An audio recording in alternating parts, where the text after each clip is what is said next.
I took a Greyhound with a friend from New York City to Atlantic City to see Pearl Jam. Mm-hmm. And the Greyhound down was fine. The Greyhound back from Atlantic City to New York, apparently it had originated in Miami. Jeez. So it was the last stop before we got to New York, or before the bus got to New York. And these people had been on this bus for God knows how long. And I just remember getting on that bus, and there were like legs, in the air, like people just trying to get comfortable any way they could. And there were 2 empty seats on that bus. I had a ticket, my friend had a ticket. We were those 2 empty seats, and we were just like trying to get in there with this group that who knows how long they'd been on that bus.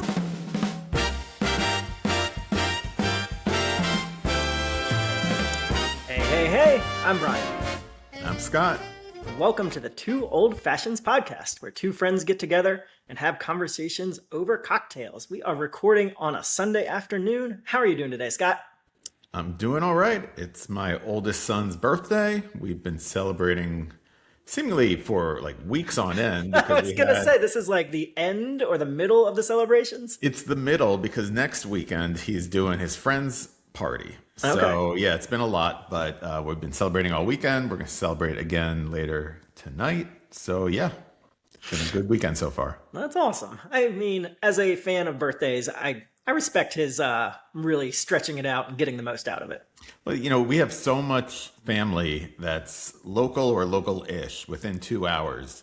And so trying to find a time for everybody to celebrate is tough. So that's why it ends up just being over like multiple weekends. Yeah. Well, and especially, for kids that have summer birthdays, I feel like, you know what? Enjoy it all. Exactly. Get celebrated many times. Well, exactly. Appreciate you taking the time to squeeze this in. I've got a crazy week. You've got a crazy week. So here we are again on a Sunday afternoon, but I'm sure we're still sipping on something. So what do you have? Well, I actually made what I said I was going to make last week. So I teased it last week. Okay. Today I made a pineapple old fashioned. Ooh, all right. And I got inspired because last night, again, birthday celebration, we took our kids to Fogo de Chao for the very first time. My kids like steak. And we have a tradition where it's on your birthday, you get to pick what restaurant we go out to for a family dinner. And so he wanted to go out for steak. I thought, what a fun experience to take them to a place where there's unlimited steak. Yeah. So they had a great time. They still do the red, green, like to keep it coming, like that whole thing. I went once for like a bachelor party. I haven't been to a Fogo de Chao, I think, since college. Okay. I think it was the last time I went to a Fogo. But they had a pineapple old fashioned on the menu. Didn't get it, but I was intrigued by it. So I actually made it. I used some Eagle Rare bourbon, some Demerara Delmarva syrup, Yep. orange bitters, and then I got some fresh pineapple, muddled that, strained it, and put it in here. So let's give it a try.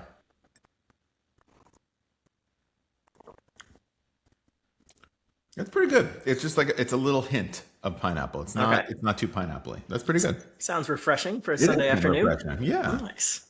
What do you got?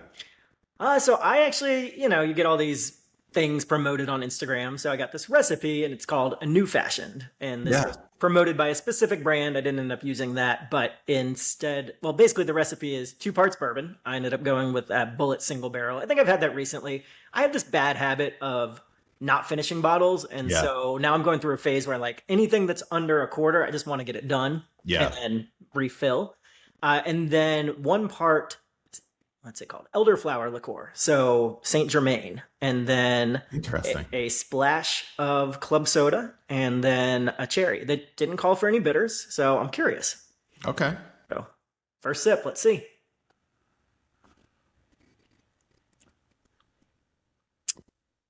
Yeah, this is it's refreshing, kind of a lower key sweet.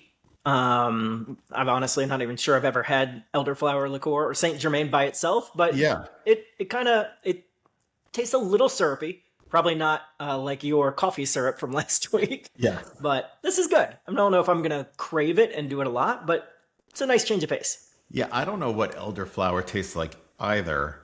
I thought I've heard of a new fashion. Maybe a lot of, I guess, restaurants probably use that name for a drink.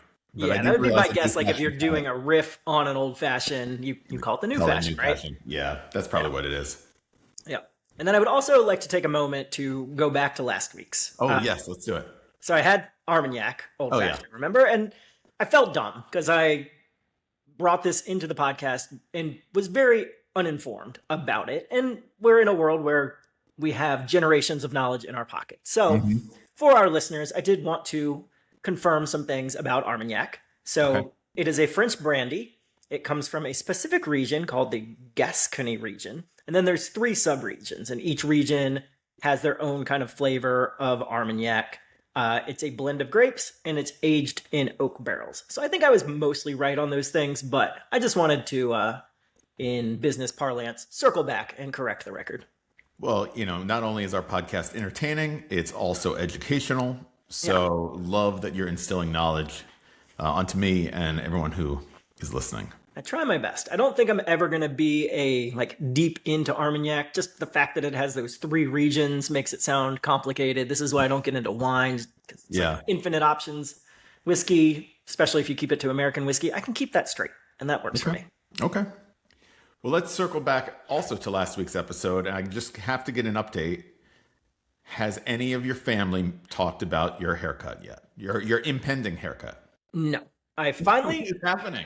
I finally told my wife about it over breakfast this morning because she's like, I was basically, the gist is we're hoping to go on location to a haircut place, a salon, barber, who knows, on Friday. And I need to get the contact info from the proprietor that she has. And so I was like, have you listened to the podcast? Do you know why Scott and I are going to get haircuts? And she said, no, I'm a couple episodes behind. So I filled her in.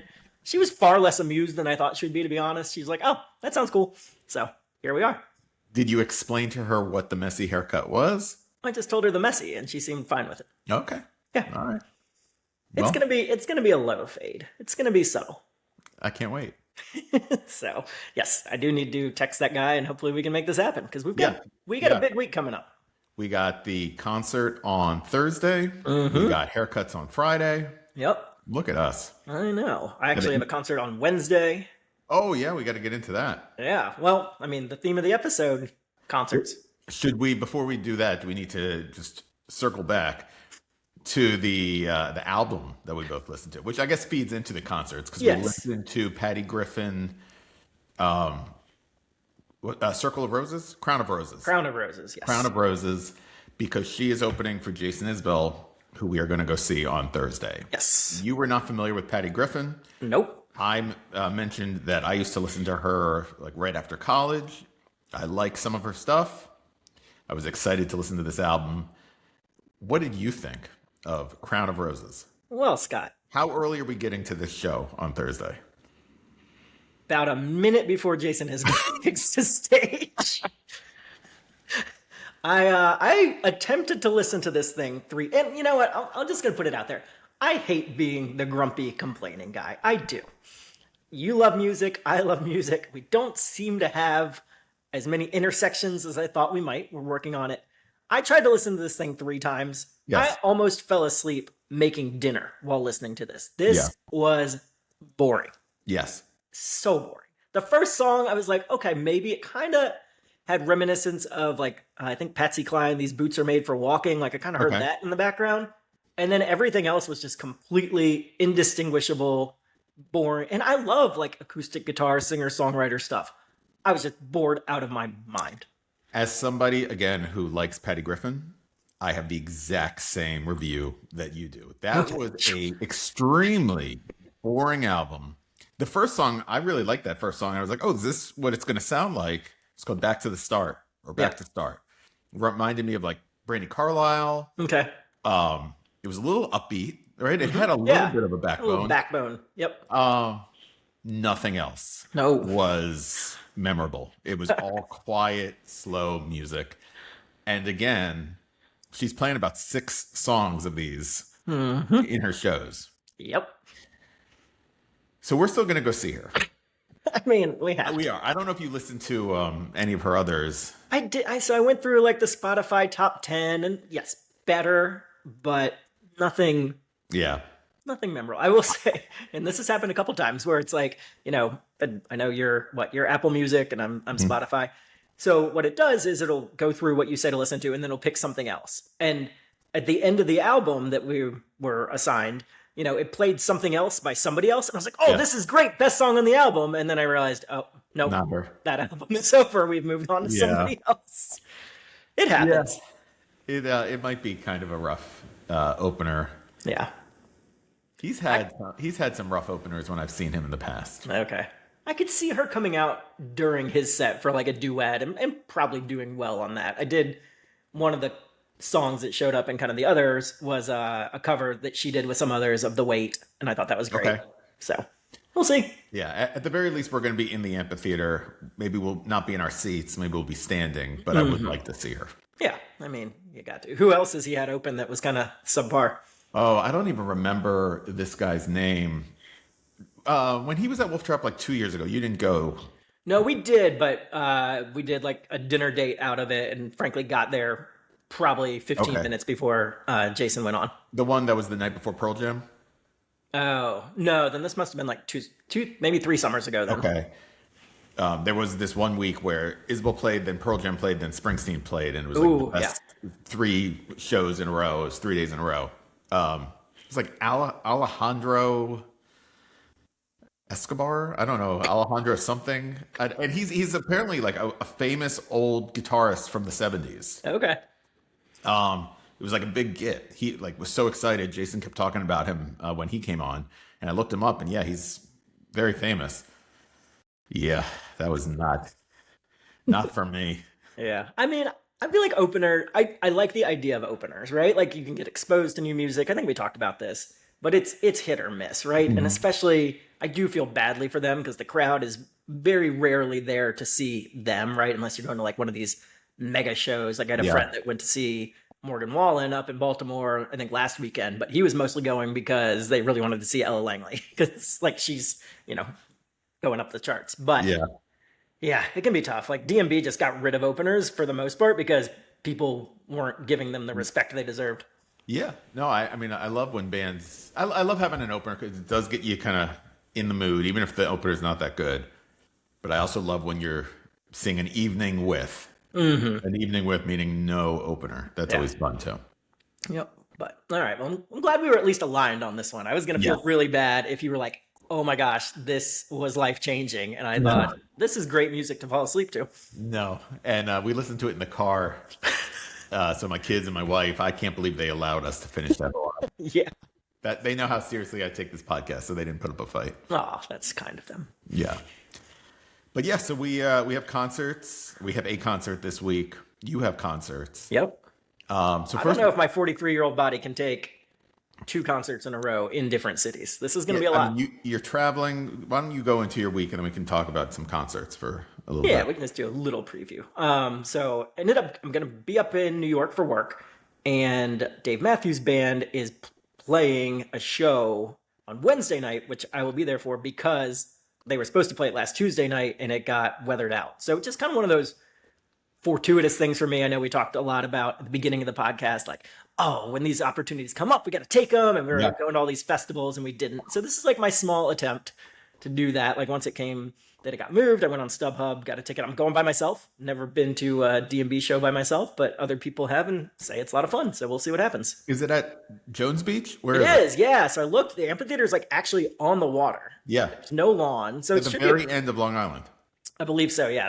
People told me it's going to be a trek, but I will make it work. Can you take the train, or are you going to take a cab, or Uber? I think I'm just going to Uber or Lyft it. The chats and Claude's told me that there's a route to do it, but it gets you close, and then you still have to take an Uber anyways. So I'm kind of like, you know what? No, just might as well. Might as well. Yeah. So excited about that. Yeah. Then I go to work on Thursday morning, fly home from New York, come home, pick you up maybe, and we'll head to Isbell. All right. Man, how close of a call is it going to be? What time do you land? I think I land at like 2 or 3. It's not going to be too bad. It's going to be kind of tight. I mean, we'll see. Both of my flights last week were delayed. So, fingers crossed. All right, I might meet you there. Might. And I hope there's somewhere I can just kind of put my roller bag in the woods at Wolf Trap. Yes. I mean, you can bring your stuff in. You can bring your suitcase in, I'm sure. And just leave it. Like instead of like people, bringing a cooler, I'm just Well, gonna yeah, have you my can roller bring it like bag, put a sandwich, a couple beers in there. It'd be great. yeah. I don't hate this idea. Okay. Well, that's exciting. So you're going to see Dave on Wednesday night. How Yep. many times have you seen Dave? I'm assuming you've seen Dave more than any other band. Yes, definitely by far top of the charts. I believe this will be show 45. Yes. And you have an app, right? You track all the stats. I Yeah. do the same thing with Pearl Jam. Yep. I've I seen mean, it'll Pearl- tell you how many times you've seen a song. It does Yeah. like these rarity indexes. It'll kind of go through and you'll be like, oh, you're missing these two to complete this album. Yeah. So yeah, it's pretty cool. So you can go in and track them all. It sounds like Pearl Jam similar. And then this one even, they have the fan recordings for a lot of them. So you can utilize it as a music player, which is fun. That's really cool. Yeah, I'm at 37 shows for Pearl Jam. Okay. That has to be your number one, I assume. Definitely my number one. Okay. In prep of this podcast, I was going down my list. So Pearl Jam 37, Matt Nathanson, at least 12. I can specifically name 12 times I've seen him. There might be one or two more because I saw him so many times when I was in college. Avett Brothers is 8, Nice. but I'm seeing them still again. thinking about one of those Wolf Trap shows, especially because Guster's opening. Like, that's a tentative for me. So we're seeing them 2 more times this year. So that'll be up to 10. Springsteen 7. Got my Springsteen concertino on right now. Isbell 7, but he will be 8 after this week. And then a surprise, I would say at least. I've seen Cake, the band Cake, 5 Yeah. times. Interesting. Huh. Not bad. Yeah, Not that's my my list. bad. Okay. Yeah, And I was. all go these ahead. bands, they mix up the set list. Like that's Yep. like the bands that you want to see multiple times, right? Are the ones that mix up the set list. Yes. Yeah, and I was thinking about it. Honestly, I haven't seen too many bands multiple times outside of the obvious DMB. And then I kind of go back like when I was in high school, and that's when I was just seeing shows constantly. And I would say the big 3 in Richmond in my high school era were Pat McGee Band, Carbon Leaf, and Fighting Gravity. So I'm Yeah. sure I've seen all of those 10 plus times. Pat McGee was at UVA a lot in that era. And then, I've still seen him a couple times up here. I saw him at Wolf Trap once. He was at Tally Ho not too long ago. So those were kind of the big ones. I mean, honestly, I think this will be my 3rd Isbell show. And so that probably puts him ahead of a lot. I think I've Yeah. seen Third Eye Blind probably a bunch of times just because, they were doing the whole DC New Year's thing for Oh, a yeah. couple years. So those are the ones I've seen multiple times, I would say. Have we talked about that? Maybe we were at the same New Year's party that Third Eye Blind played at. I wouldn't be surprised. One of those ones at like the convention center or like downtown Hilton. It was like the downtown Hyatt or the Grand Hyatt or whatever the one is there in Metro Center. That's the one we went to. Okay.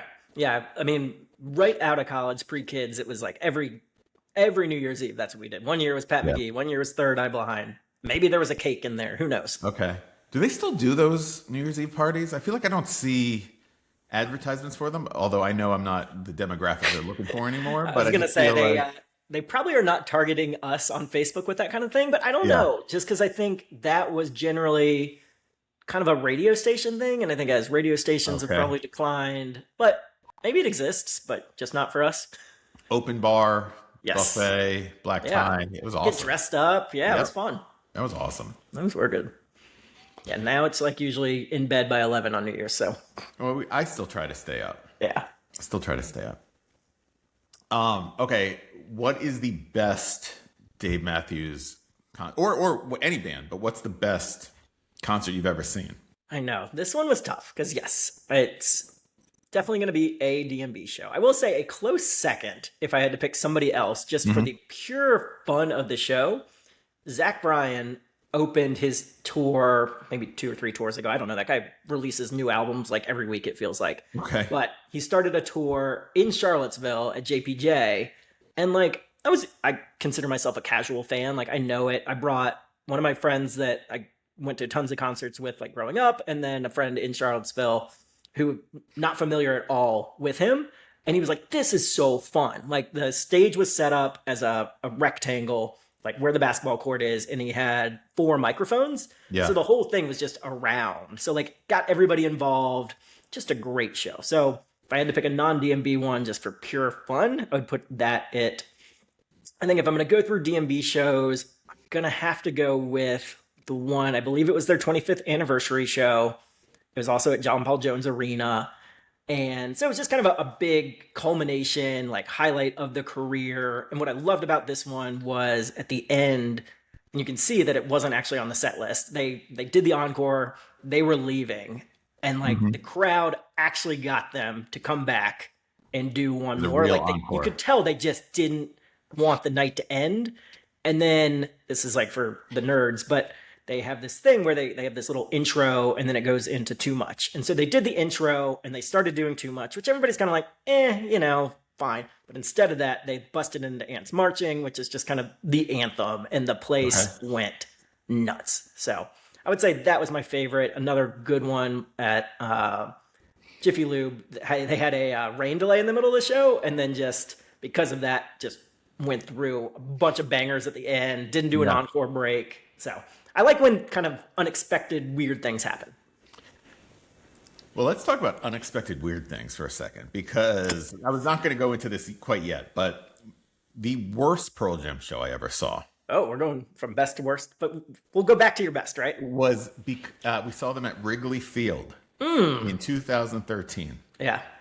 And when this show was announced, it was like the biggest Pearl Jam show of all time. It was right, because he's a huge Cubs fan, right? He's a huge Cubs fan. Eddie Vedder's a huge Cubs fan. It was the first time they ever played a baseball stadium. It was just this really big event.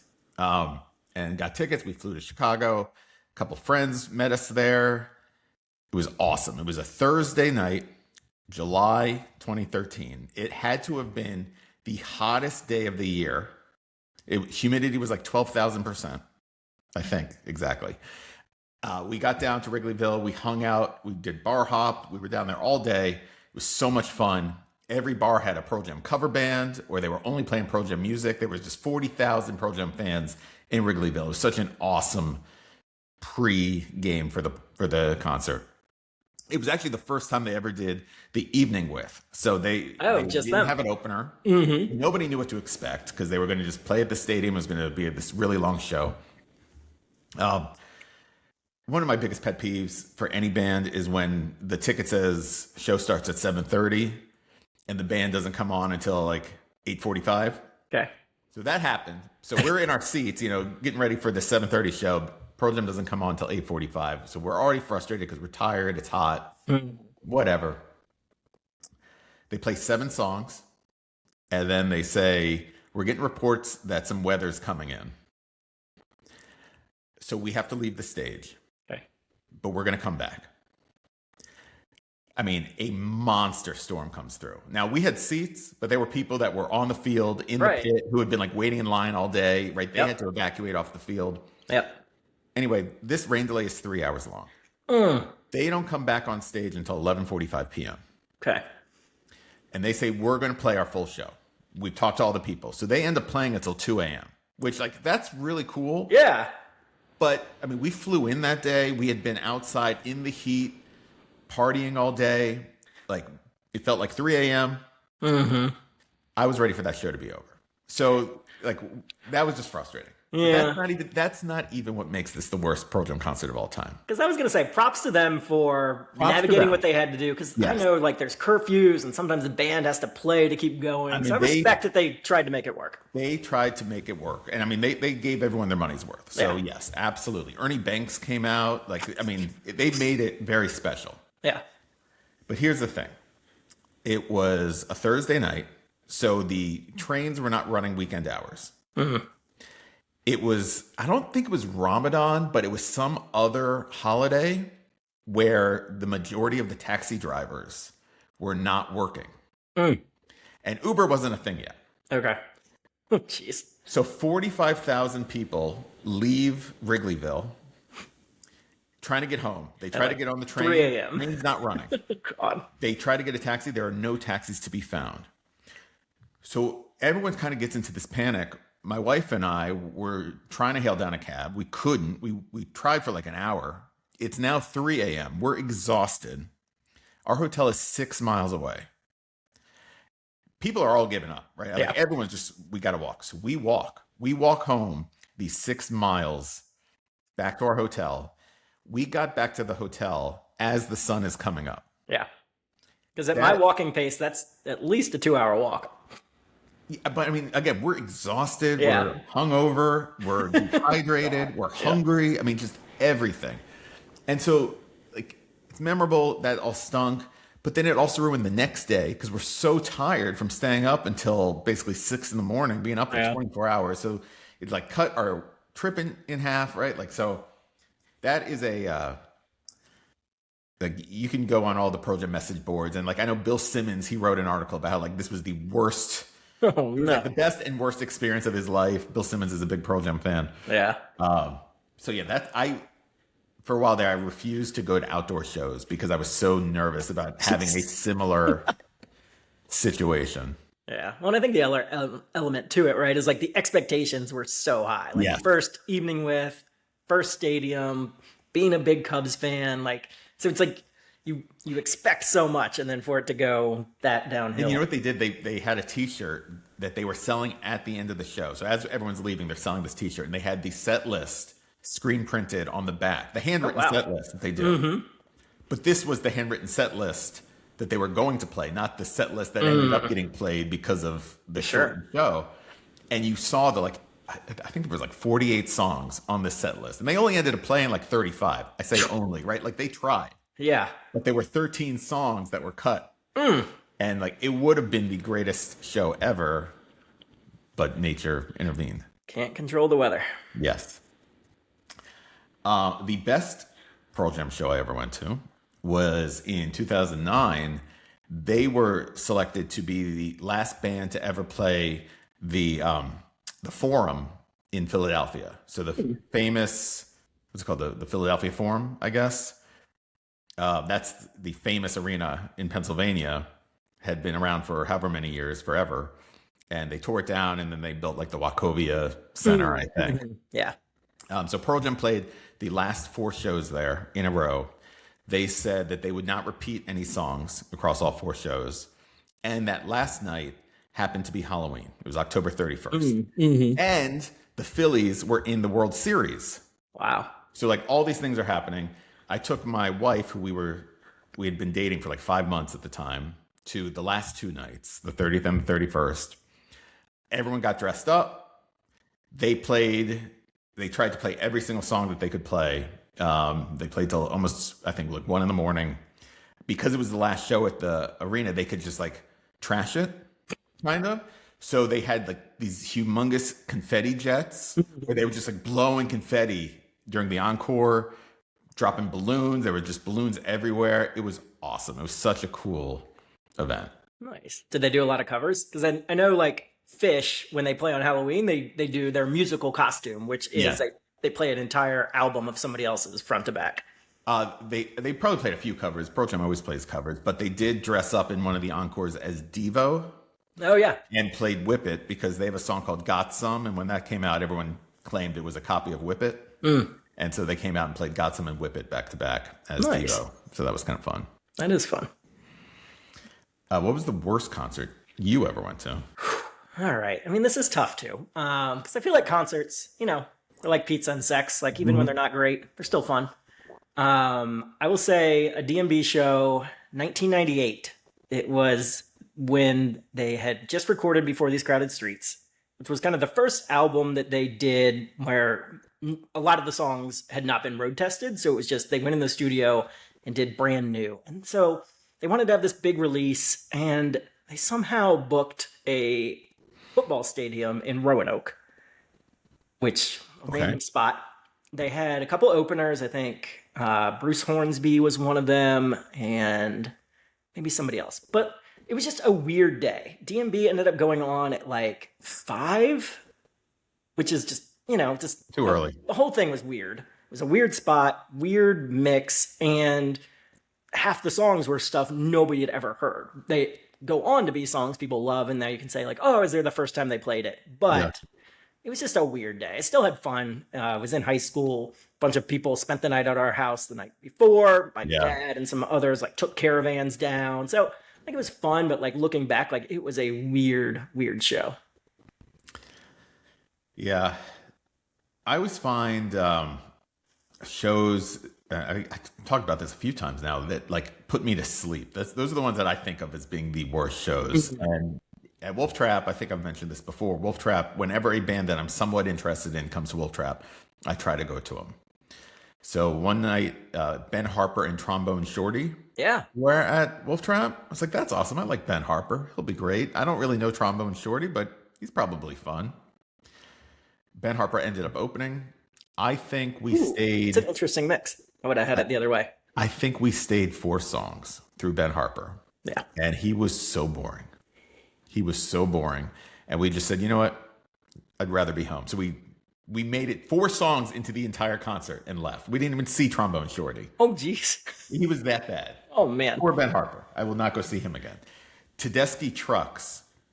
I don't know Tedeschi Trucks at all, but I've heard that they're one of the best live bands to go see. I did my homework and I listened to their Essentials playlist. I had 2 favorite songs of theirs I was really hoping they would play.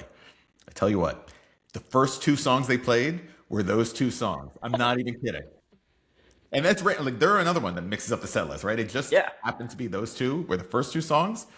My wife, she was pregnant at the time. She was not having it. We left right after those 2 songs.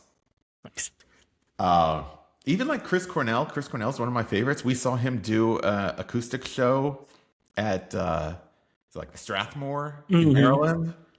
It was a weeknight driving out to Bethesda. He was pretty boring, and I Yeah. love Chris Cornell. And we left him early too because he was putting me to sleep. Yeah, I've seen Ben Harper, I think, actually 3 times now that you mentioned that. And I think he very much depends on the venue and then also like what collection he brings with him. So I saw him once where it was he and Jack Johnson did like a dual tour. That was cool. I saw him once at 930 Club. Yeah. Super boring. And then I saw him once at Sixth and I, which is like a synagogue that has concerts. And like that was like an acoustic night. You kind of knew what you were getting in for, and that one was really cool. So Okay. I could see that. Like just I think certain people, just different venues, different settings, Yeah, definitely can impact if it's a good show or not. I agree. What's the weirdest or strangest concert you've ever been to? Yeah, I've put this under like the most random, and it ended up being great. I was in Austin for South by Southwest for work. And this was, I think, early in the days of Twitter. And I was on Twitter and I got this thing. You know, I think they like geo-targeted you and they're like, if you're in Austin and you have an Amex card, show up at this booth and you will get a wristband to go see a really cool concert. And I was like, well, yeah, definitely in for that. Yeah. And it was going to be at where they film, I think, Austin City Limits. I think it's like the Moody Center. It's a pretty small venue in Austin. And it turned out it was Jay-Z just doing a solo show. So, like, I had no idea when I landed in Austin that I would be going to a Jay-Z show. I think it was the day of. You got these wristbands and then went. I ended up taking a client. It was awesome. Like, he just ran through the hits. I think he had a couple new things. It was like right around the time he and Beyonce were having their first kid. He introduced the name, I think. So totally random, but totally fun. That's way more random than how I took this. What do you got? Well, I had 3. I would say like literally random. I ran into this concert without planning on going. Was Matt Nathanson? This is how I got exposed to him. He was playing in front of our cafeteria at college when I was in college. He was just playing a free show, almost like he was busking. But I think he was actually paid to be there. I was a freshman. It was probably like the first month of school. And he was just playing. And I was like, this guy's awesome. I was there with a couple friends. And that's what spurred my love for him, was just seeing him live. And he's so funny. So that was like actually random. Yeah. Also, I guess maybe it was after college. I don't even know exactly when it was. But, I'm Jewish. I went to a college that has a lot of Jewish kids at Emory. It's historically a very Jewish school, even though it's Methodist. I don't know. It is. We went to go see Matis Yahu. Remember him? Oh, yeah. And he had that one song. I don't even know what that song was, but he had that one song. Back to openers. He opened for DMB one summer. Did he? Yeah. So we went to go see him, and like he's singing all these like Hasidic Jewish songs in Hebrew. And then that None of one us had hit any that the rest of us interest know. yeah, none of us had any interest in any of this. And he played his one song, and everyone went crazy. Then he went back and played some of these other songs. Like that was just totally random. And then one of my friends from college, after I moved up here, he invited me to go see a band that one of his childhood friends was in, Sons of Bill. Yeah. Oh, I love Sons of Bill. I figured you would like that. Yeah, they should have been in that rotation of ones I mentioned earlier. And it was at that show that I met my wife. Really? Yep. Where was it? It was at the State Theater in Falls Church. I might have been at that one. It was 2009. Summer of 2009. Summer. Actually, it was like, I think it was May of 2009. Oh, I wore the Caps in the playoffs at the time. Do you remember? I mean, they probably were, but I don't have memories of the Caps playoff run that night like I do with their Stanley Cup run. Yeah, well, I mean, it was the night you met your wife. And the only reason I ask is I remember we went to a bar to like watch the Caps game and then walked over to watch the Sons of Bill show. Yeah, they're great. And Bill was there. He was signing autographs. I had Bill sign my CD. I bought a CD because I liked them so much. Yeah, I think he's a professor at UVA because they formed and they are brothers. Yeah, they haven't put anything out in a while, but they had some great songs. Yeah. Oh, wow. That's good fun. memory. That's awesome. All right, I think the last category you had was traveling for concerts. Oh, sounds like we covered a little bit of that, but like Chicago sounds like you've been pretty far. I only travel to see Pearl Jam. Okay. I've seen them in 14 states and Washington, D.C., so 15 total. They don't tour like they used to. I would say for the past 10 years. What year is this? No, more than that. Since probably 2006. 2006 was their last full tour of the United States. So if Pearl Jam announces a tour, it's usually like 10 shows. And of those 10 shows, they might be only playing in 5 cities. They might do 2 shows each city.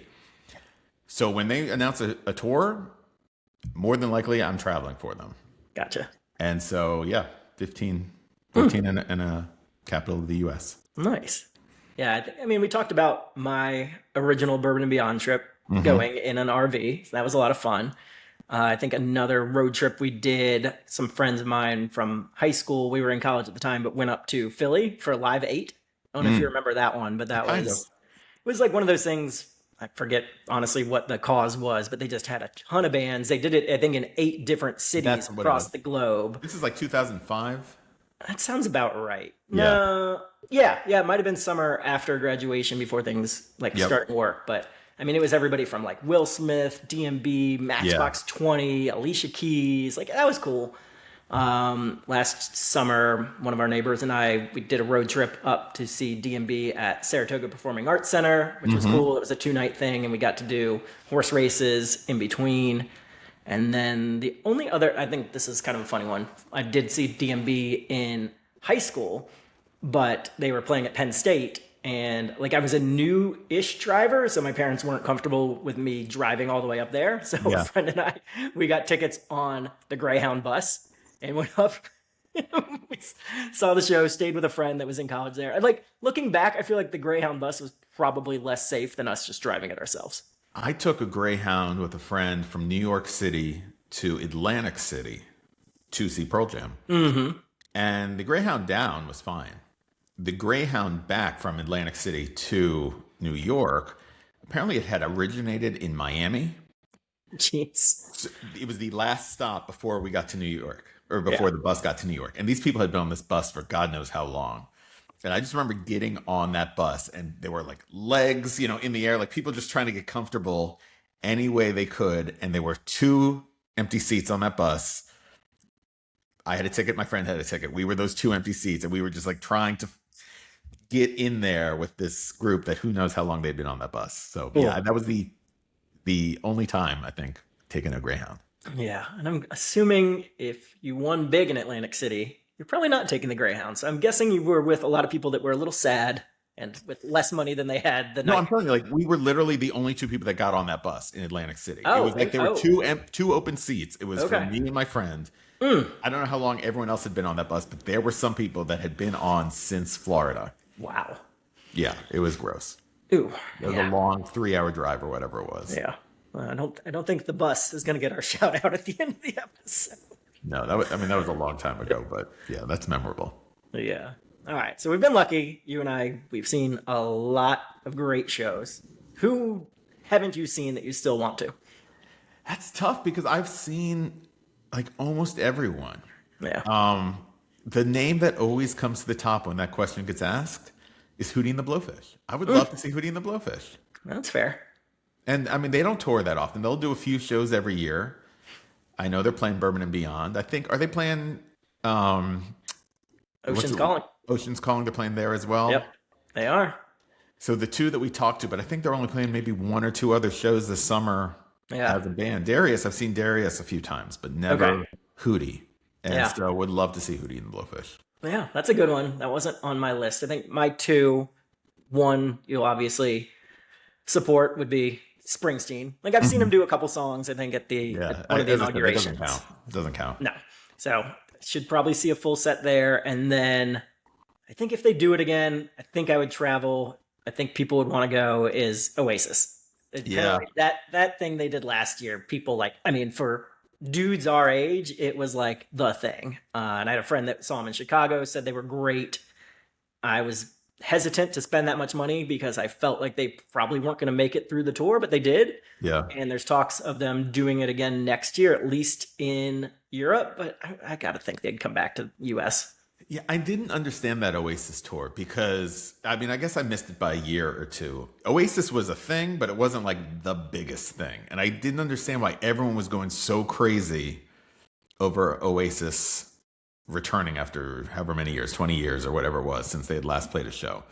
But then I finally listened to What's the Story, Morning Glory. I hadn't listened to that since 1997. Yeah. And I remembered how many good songs are on that album. Every song is a good song on that album. Yes. Yeah, and the one after that I thought had a bunch of good songs too. So I mean, those two plus like, have you ever been to a party where somebody had an acoustic guitar and didn't play Wonderwall? I like know. it's just part of the fabric of us growing up. I know. So yeah, maybe I'd go see them. I'm not like clamoring to go see them because I don't have that emotional attachment that so many people have, but yeah. I'm sure that'd be great. Yeah. So all right. Well, we've got a little bit of homework, I guess. Yeah. And then speaking of, we ready for the album of the week? Yeah. What's the album of the week? All right. Well, kind of foreshadowed this a little bit since we will be seeing Jason Isbell this week. I wanted to do the album that first got me into him. A friend of ours, friend of mine who you met when we went and saw him play solo, turned me on to this. And he's like, oh, you really got to check out this album. So the one we were going to be doing together is Reunions by Jason Isbell and the 400 Unit. Again, like I said, this was the first one that kind of got me into him. Then I went backwards, and then obviously new stuff has come out since. Yeah. Not to spoil it, this definitely has one of my top 3, if not favorite, Jason Isbell songs on it. That's Dreamsicle. I said not to spoil it. Oh, well, I just know it is. Jeez. I mean, that's a very good song. Yeah. That album came out in 2020, again, during the pandemic. So I remember listening to it just stuck in my house. So that's what I always I think about with that album. Yeah. Looking forward to giving it another listen because I haven't listened to it straight through in a very long time. Mm-hmm. Yep. It's a good one. Do we need to really quickly, we were having a little fight yesterday via text because I suggested that you listen to some of his live albums. Yes. And you told me that I needed to get my hearing checked because my opinion strongly differed from your opinion. Yeah. No, I think we saved that till after we see him live so that we can revisit that. Yeah. Okay, so that's a teaser for next week. Yes. Okay, fair enough. Yep. All right. Any shout outs? I did have a shout. Oh, I know. Yeah, I do have a shout out. So I mentioned today is my son's birthday. We took him earlier today to a store called Tosh Station. Have you heard of this place? No. Tosh. How do you even spell that? Yeah. Tosche. Okay. I don't know what Tosh means. No. I don't know if you would be into this store, but this is like my dream store from when I was 12 years old. Okay. It's a retro toy store, or I don't know what you even call it, but like it has hundreds of thousands of action figures. From like when we were kids, before we were kids. I mean, from like the 60s on to today. And it's just so fun to just look through and just see like all these old action figures, whether it's G.I. Joe or comic book characters or like old wrestlers or Ninja Turtles. Like they have so many. It's so fun. I was like saying to my kids, this is the second time we've gone. If this store existed when I was a kid, I know where I'd be spending my allowance every single week because this is amazing. And then they have like, old Nintendo games and Super Nintendo games and Sega Genesis games and like old board games and just like all kinds of stuff. They have old arcade games. Yeah, I mean, I could probably spend hours there just going through like all the nostalgia that all this stuff is bringing back to me. It's so fun. So this sounds dangerous. My son would be obsessed. Oh, I mean, it's crazy. And they have this deal, which is what we did today. We got my son a gift card there for his birthday before we went, so we could spend it. And they have a buy 2 action figures, get a third free. So he's like trying to do all the math of like, if I buy these 2 with my gift card, like then I can get this third one free. And so like he ended up coming home with 6 because he bought like 2 sets of 2. And so he got 2 free. It's really fun. Now, are these like boxed or these like if I had a random Michelangelo, I could like sell it to them and then they would? Yeah, so they have both. They have still in the original packaging or they have just, resold ones. Okay, nice. Total offshoot, but reminded me. So do you remember Teddy Ruxpin from growing up? What is that? I know the name. What it's is like that? This animatronic bear that basically is a stuffed animal, but it has a cassette deck in it. And then you can play these cassettes and it like talks and like blinks and all this stuff. Okay. So I had this growing up and we found it and like the batteries were a little corroded, but I utilized the internet and figured out how to, and we got this thing going again. And my son's like obsessed with it. Like he loves these old vintage toys. Like telling him that eBay existed was a very dumb and dangerous thing. So like if he found this store, it would be trouble. Yeah. So try not to mention it. Well, if you need something to do for his birthday. Yes. Highly recommend it. Nice. That's awesome. Yeah. And shout out to your son, probably our number one fan for sure for his birthday. I said, so we went out on a walk the other day and I don't even know why he wanted to wear a hat. He doesn't usually wear hats, but he put on his like old T-ball hat. Yeah. And, like he hasn't played T-ball in 5 years. This is an old hat. It's dirty. And I said, if you want to wear hats, like we can go buy a new hat. And he goes, I don't need a new hat, Dad. I have my 2 old fashions hat. Love that. So that's the hat that he has his T-ball hat and he has his 2 old fashions hat. All right. Nice. I'm going to give a brief shout out to the entire city of Detroit. I was there for 24 hours. I'd never been to Michigan. It was nice. I had a conference at the MGM and then I walked out and found like a nice rooftop cocktail bar with tapas lounge. Really enjoyed it. So nice. Shout out. Was not like I was expecting from 8 Mile. I'm sure there was parts of it like that, but downtown Detroit. 2 thumbs up. I've been to Detroit, not the part that you've been to. I've been to the not so good part of Detroit. Yeah. Literally. I'm sure it exists, but when you're there for such a short amount of time, I saw the lovely parts. Literally every corner has a bail bonds storefront, whatever you call those places. It was gross. I will say it was my first time that my Uber was a Ford F-150 to the airport. Okay. I was like, did you sit up front or did you sit in the bed? Yeah, so no, it was like one of those really long ones. So I mean, it had a spacious, roomy back seat to the point where I was going to put my luggage in the bed, and he was like, "No, there's plenty of room here." Okay. So, Motor City through and through. Yeah. Awesome. Well, this has been fun as always. All right, so we have a big week. We're going to try to record a lot. It'll be an interesting episode. We'll see if it turns out the way we want it to. Yep, and I will text our guy about getting our haircut set up. That sounds good. All right. All right. Cheers. Cheers. See you out there. Bye.